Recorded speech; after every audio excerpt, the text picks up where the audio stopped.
ఒక చిన్న గ్రామంలో రాము, విష్ణు, చందు, కిరణ్ అనే నలుగురు ప్రాణ స్నేహితులు ఉండేవారు. ఆ రోజు విష్ణు పుట్టినరోజు కావడంతో రాము ఏదైనా కొత్తగా ఉండాలని ప్లాన్ వేశాడు. ఊరి బయట ఉన్న ఆ పాత మామిడి తోటలో 12 గంటలకు కేక్ కట్ చేద్దామని రాము అన్నాడు.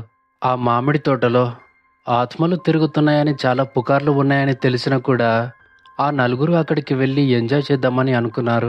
అలా ఆ నలుగురు కలిసి బేకరీకి వెళ్ళి కేక్ తీసుకొని, అలానే మందు బాటిల్ తీసుకొని మామిడి తోట వైపు బయలుదేరారు. వాళ్ళు తోట దగ్గరికి చేరుకునేసరికి చిమ్మ చీకటి అయిపోయింది. ఆకాశంలోని నల్లటి మేఘాలు చంద్రుని కప్పేశాయి. ఆ మామిడి తోట గేటు తుప్పిపట్టి ఉండటంతో ఆ గేటు తీస్తున్నప్పుడు భయంకరమైన శబ్దం చేస్తూ గేటు తెరుచుకుంది. ఒక్కసారిగా ఉన్నట్టుండి వాతావరణంలో మార్పులు వచ్చాయి. ఉన్నట్టుండి కుక్కలు ఏడవటం మొదలుపెట్టాయి. అప్పుడు కిరణ్ భయపడుతూ, ఒరేయ్, అసలు ఈ టైంలో కేక్ కట్ చేయడం అవసరమారా? పదరా ఇక నుంచి వెళ్ళిపోదాం అని అన్నాడు. అసలు ఇంత దూరం వచ్చి లోపలికి వెళ్దామంటే వద్దంటావేంట్రా? అసలు ఇప్పుడు భయపడితే ఎలా అని విష్ణు నవ్వుతూ అన్నాడు. వాళ్ళ సెల్ ఫోన్ టార్చ్ లైట్లు చీకటిని చీల్చుకుంటూ ముందుకు దారిని చూపిస్తున్నాయి. చుట్టుపక్కన ఉన్న చెట్లు గాలికి ఊగుతుంటే వారిని ఎవరు నవ్వుతూ పిలుస్తున్నట్లు వింత శబ్దాలు వినిపిస్తున్నాయి. ఆ తోట మధ్యలో ఉన్న ఒక పాత అరుగు మీద కూర్చోవడానికి వారు సిద్ధమయ్యారు. ఆ అరుగు మీద ఏవో రక్తపు మరకలు ఉన్నట్లు రాము గమనించాడు. కానీ ఆ విషయాన్ని రాము ఎవరితో చెప్పలేదు. ఒరేయ్, 12 కావడానికి ఇంకా 10 నిమిషాలే ఉందిరా. ఇక్కడ నుండి ఎంత త్వరగా కేక్ కట్ చేసి వెళ్ళిపోతే అంత మంచిదిరా అని చందు అన్నాడు. ఆ కేక్ బాక్స్ తెరిచినప్పుడు అందులో ఉన్న తెల్లటి క్రీమ్ కాస్త నల్లగా మారిపోవడం చూసి అందరూ ఆశ్చర్యపోయారు. అదేంట్రా, మనం షాప్లో చూసినప్పుడు బాగానే ఉంది, మరి ఇప్పుడేంటి ఇది ఇలా అయింది అని విష్ణు ఆ కేక్ వైపు చూస్తూ ఆశ్చర్యపోయాడు. కానీ పుట్టినరోజు వేడుకను జరుపుకోవాలన్న ఆతృతతో వారు ఆ విషయాన్ని పెద్దగా పట్టించుకోకుండా కొవ్వొత్తులు వెలిగించారు. సరిగ్గా 12 కాగానే కేక్ కట్ చేసి అందరూ గట్టిగా హ్యాపీ బర్త్డే విష్ణు అని గట్టిగా అరిచారు. అదేంటో తెలియదు కానీ హ్యాపీ బర్త్డే విష్ణు అని వారి మాటలు వారికే మనిషి గొంతులా కాకుండా ఒక భయంకరమైన గొంతులా వినిపించాయి. రేయ్, ఆ అరుపులు విన్నారా? అవి మన గొంతులా లేవురా అంటూ కిరణ్ వెనక్కి తిరిగి చూశాడు. అక్కడ ఏమీ లేదు. కానీ ఉన్నట్టుండి చెట్ల కొమ్మలు కిందకి వేలాడి వారి తలలను తాకుతున్నాయి. ఇక విష్ణు కేక్ కట్ చేస్తుంటే ఆ కత్తి కేక్ లోపలికి దిగగానే ఉన్నట్టుండి ఆ కేకులో నుండి ఎర్రటి రక్తపు చుక్కలు బయటికి వస్తున్నాయి. ఆ భయంకరమైన దృశ్యాన్ని చూసిన ఆ నలుగురి గుండె వేగం ఒక్కసారిగా పెరిగిపోయింది. రేయ్, ఇది రక్తమా, లేకపోతే ఈ కేకులో ఏదైనా కలిపారా అంటూ రాము భయం భయంగా ఆ కేకును ముట్టుకున్నాడు. ఉన్నట్టుండి చెట్టుపై నుంచి ఏదో బరువైన వస్తువు దబుల్లుమని వారి పక్కన ఉన్న అరుగుపైన పడిపోయింది. టార్చ్ లైట్ వేసి చూస్తే అది ఒక చనిపోయిన కాకి. దానికి కళ్ళు లేవు, కానీ ఆ గుంతల నుండి మాత్రం రక్తం కారుతూనే ఉంది. రేయ్, ఇక్కడ నుండి వెళ్ళిపోదాంరా ప్లీజ్, ఇక్కడేదో తేడాగా ఉందిరా అని ఏడుస్తూ చందు అన్నాడు.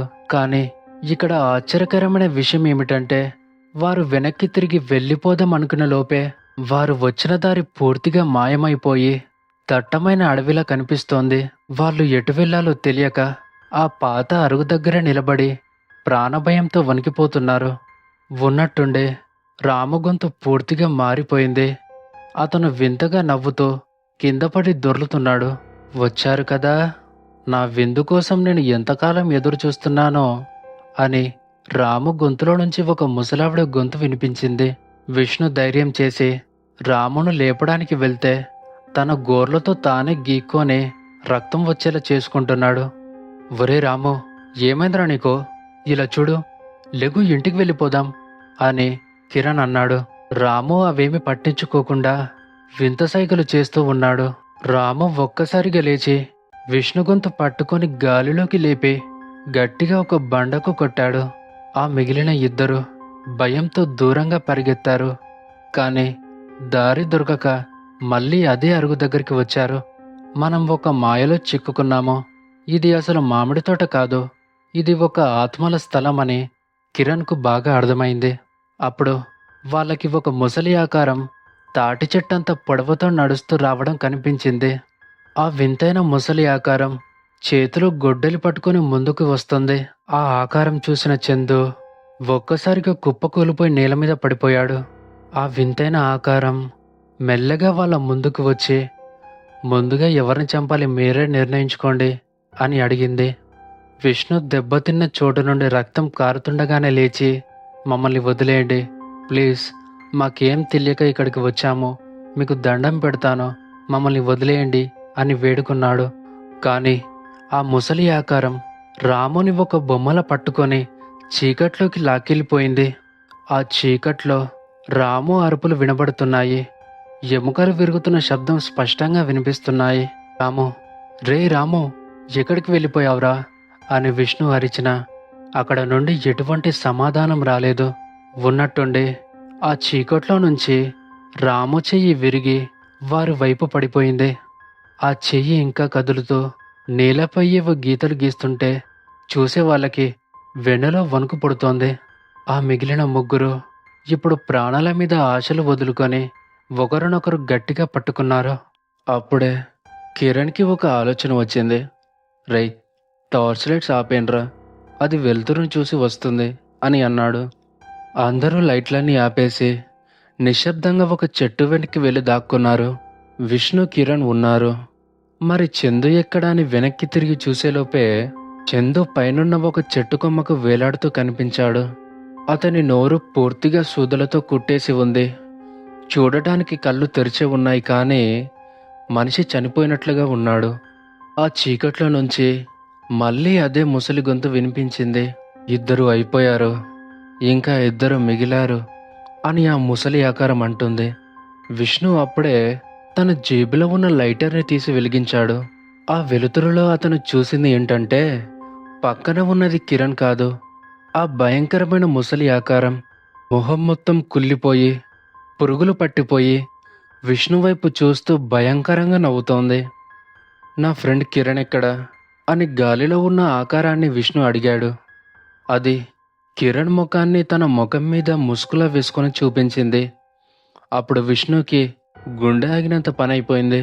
అప్పుడే ఉన్నట్టుండి పక్కన ఉన్న రాయి దగ్గర, రే విష్ణు, నన్ను చంపేసిందిరా అని చివరి శ్వాసతో కిరణ్ అన్నాడు. ఇప్పుడు విష్ణు పూర్తిగా ఒంటరిగా అయిపోయాడు. ఆ రాత్రి మిగతా ముగ్గురిని ఏదో బలి తీసుకుంది.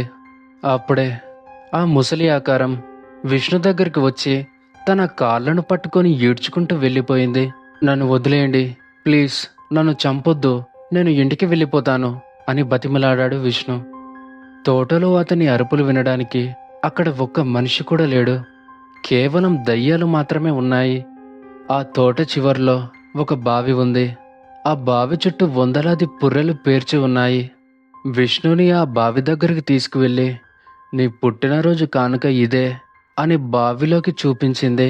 ఇక్కడ ఆశ్చర్యకరమైన విషయం ఏమిటంటే, ఆ మిగతా ముగ్గురి శరీరాల ముక్కలు కోసి ఆ బావిలో పడేసి ఉన్నాయి. ఆ భయంకరమైన దృశ్యాన్ని చూసిన విష్ణు ఉన్నట్టుండి కుప్పకూలిపోయి కింద పడిపోయాడు.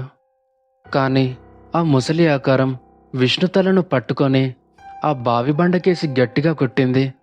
మరుసటి రోజు ఉదయం ఊరి జనమంతా అక్కడికి వెళ్ళి చూస్తే కేవలం అక్కడ విష్ణు బైక్ మాత్రమే ఉంది.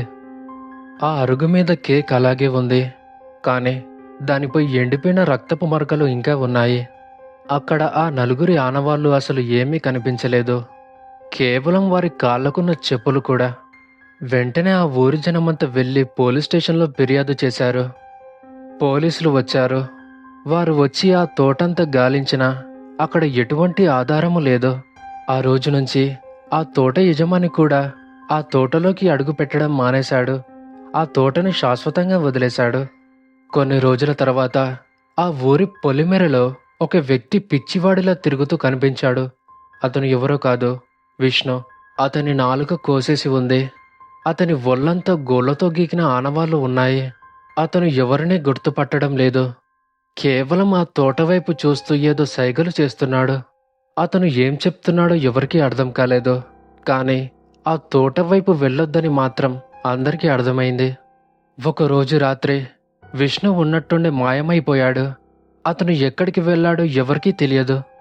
కానీ ప్రతి ఏడాది విష్ణు పుట్టినరోజు నాడు ఆ తోటలో ఏవో వింత అరుపులు వినిపిస్తూనే ఉంటాయి. ఆ తోట లోపల నుంచి హ్యాపీ బర్త్డే అనే పాట ఒక వింత గొంతుతో వినిపిస్తూనే ఉంటుంది. పొరపాటున ఆ టైంలో ఎవరైనా ఆ మామిడి తోట వైపు వెళ్తే అసలు తిరిగి రారు. పుట్టినరోజు వేడుకలు జరుపుకోవడానికి ప్రాణాలు పణంగా పెట్టడం ఎంత ప్రమాదకరమో ఈ నలుగురి కథ మనకు చెబుతుంది.